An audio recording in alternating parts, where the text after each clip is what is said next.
Hello everyone, welcome to live study. आज इस video के माध्यम से हम मध्य प्रदेश सिविल जज परीक्षा 2019 के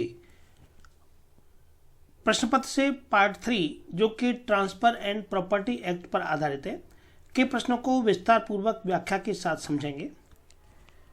अब आप प्ले स्टोर से हमारी एप्लीकेशन लाइव स्टडी को डाउनलोड कर सकते हैं, जहां विभिन्न राज्यों की न्यायिक सेवा परीक्षाओं के लिए टेस्ट सीरीज की सुविधा उपलब्ध है।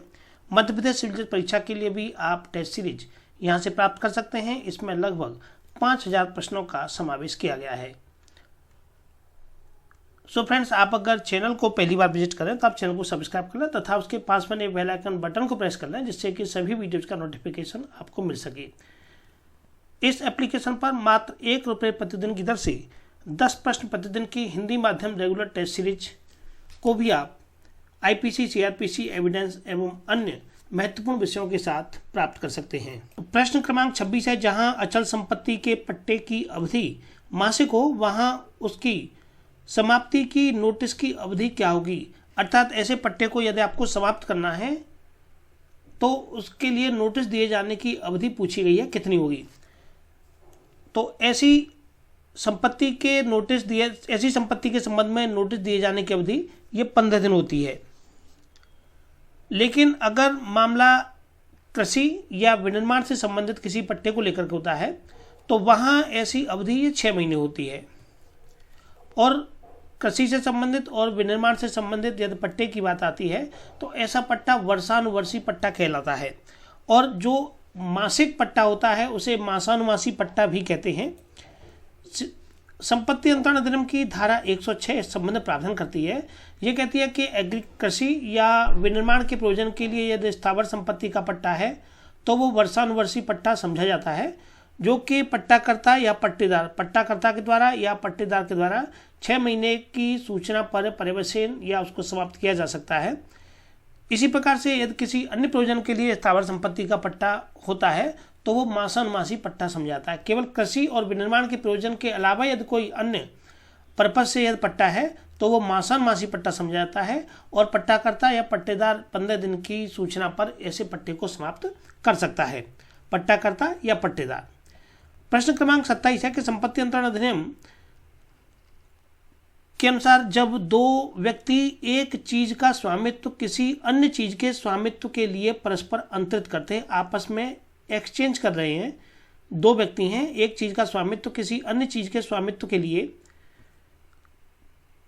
परस्पर अंतरित करते हैं, जिन दोनों चीजों में से कोई भी केवल धन नहीं है, या तो मान लिया जाए कि या तो केवल धन नहीं है या दोनों चीजें केवल धन हैं, तब ऐसा व्यवहार क्या कहलाता है। पट्टा कहलाता है, बंधक कहलाता है, विक्रय कहलाता है या विनिमय कहलाता है, लीज कहलाता है, सेल कहलाता है, मॉर्गेज कहलाता है या एक्सचेंज कहलाता है। तो ऐसा व्यवहार ये विनिमय कहलाता है।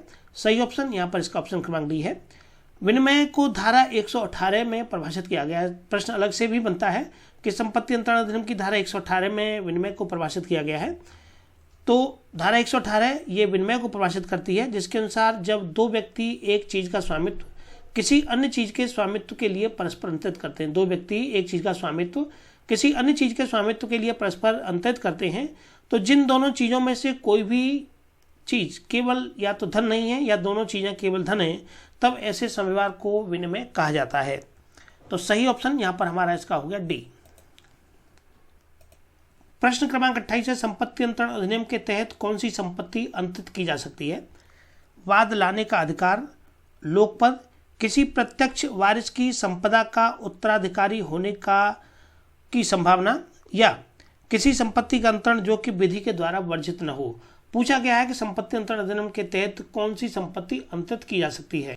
तो देखिए, संपत्ति के अंतरण किए जाने के कौन सी संपत्ति अंतरित की जा सकेंगी और कौन सी नहीं की जा सकेंगी, इसके संबंध में ट्रांसफर एवं प्रॉपर्टी एक्ट की धारा 6 ये प्रावधान करती है। धारा 6 के अंदर सभी वो स्थितियां दी हुई हैं। धारा 6 ये बताती है कि कौन सी संपत्तियों का अंतरण नहीं किया जा सकता है। प्रत्यक्ष वारिस की संपदा का उत्तराधिकारी होने की संभावना, पुनः प्रवेश का अधिकार मात्र, सुखाचार अर्थात अधिष्ठायी स्थल से पृथक होने का, भावी भरण पोषण का अधिकार, लोकपद तथा वृत्तिकाएं एवं राजनीतिक पेंशन इत्यादि, इनका अंतरण नहीं किया जाता है। इतनी जो ये 6 कंडीशनें दी हुई हैं, इनका अंतरण नहीं किया जा सकता है। लेकिन यहाँ हमें लोकपद, वाद लाने का अधिकार तथा किसी प्रत्यक्ष वारिस को संपदा का उत्तराधिकार, देखिए वाद लाने का अधिकार ये ट्रांसफर नहीं किया जा सकता। जिस व्यक्ति को या जो पार्टी वाद लाने के लिए है उसके संबंध में कोई अन्य व्यक्ति वाद नहीं ला सकता, तो वाद लाने का अधिकार जो है अंतरित नहीं किया जा सकता, ट्रांसफर नहीं किया जा सकता। पूछा गया है अंतरित की जा सकेगी, तो ये अंतर लोकपद है। आप किसी पब्लिक ऑफिस में या किसी पद पर हैं तो आप सोचें कि अपने पद को कहीं आप अंतरित कर दें, अपने स्थान पर किसी अन्य को आप नौकरी दे दें, तो ऐसा भी नहीं है। तो लोकपद इसको भी ट्रांसफर नहीं किया जा सकता है। किसी प्रत्यक्ष वारिस की संपदा का उत्तराधिकार होने की संभावना, कोई प्रत्यक्ष रूप से कोई वारिस है और उसकी संपदा, किसी संपदा में उसके उत्तराधिकारी होने की संभावना है, तो उसे आप अंतरित करना चाहें तो नहीं कर सकते। लेकिन ऐसी संपत्ति का अंतरण जो कि विधि के द्वारा वर्जित न हो, और ऐसी संपत्ति में जो कि जिस पर कोई भी रेस्ट्रिक्शंस नहीं लगे हुए हैं, कोई भी उस पर रोक नहीं है, विधि के द्वारा वो वर्जित नहीं है, तब ऐसी संपत्ति को आप अंतरित कर सकते हैं। तो संपत्ति अंतरण अधिनियम के तहत कौन सी संपत्ति अंतरित की जा सकती है? तो ऐसी संपत्ति का अंतरण जो कि विधि के द्वारा वर्जित नहीं है, हम उसे ट्रांसफर कर सकते हैं, अंतरित कर सकते हैं। संपत्ति अंतरण अधिनियम की धारा 6 के अनुसार जो संपत्तियां हैं वो मैंने आपको बताई कि किन किन संपत्तियों का अंतरण नहीं किया जा सकता है। प्रश्न क्रमांक 29 है कि संपत्ति अंतरण अधिनियम से कि अ अपना मकान ब को इस शर्त के साथ बेचता है कि ब उसका अंतरण स के अलावा अन्य को नहीं कर सकेगा। ऐसा अंतरण उसने मकान बेचा है, शर्त भी लगाई है साथ में कि उसका अंतरण स के अलावा किसी अन्य को नहीं कर सकता है, ऐसा अंतरण। अब मकान जब उसने बेच दिया तो ऐसा अंतरण तो वैध है। पूछा गया है कि यह अंतरण तो वैध है, अंतरण के लिए कोई भी यहाँ रेस्ट्रिक्शंस नहीं है, अंतरण आप वैध है, अंतरण आप कर सकते हैं। लेकिन जो शर्त लगाई है वो शर्त शून्य है, तो अंतरण वैध है, शर्त शून्य है। सही ऑप्शन यहाँ पर ऑप्शन क्रमांक ए है कि वैध है, परंतु शर्त जो लगाई गई है वो शर्त शून्य, तो सही ऑप्शन यहाँ पर इसका ए हो जाएगा। धारा 10 के अंतर्गत अंतरण वैध है परंतु शर्त शून्य होगी। धारा 10 के प्रावधान लोक नीति के इस सिद्धांत पर आधारित हैं कि संपत्ति का स्वच्छंद एवं स्वतंत्र संचार होना चाहिए। धारा 10 के लागू होने के आवश्यक तत्वों की संपत्ति का अंतरण होना चाहिए।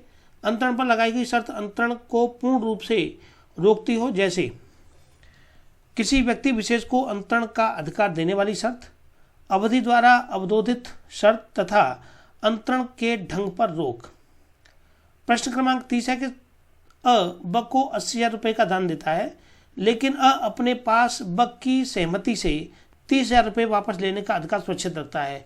वो अ जो है ब को 80,000 रुपये का दान देता है, लेकिन ब की सहमति से अ जो है 30,000 रुपये वापस लेने का अधिकार रखता है। तो दान की वैधानिक स्थिति क्या है?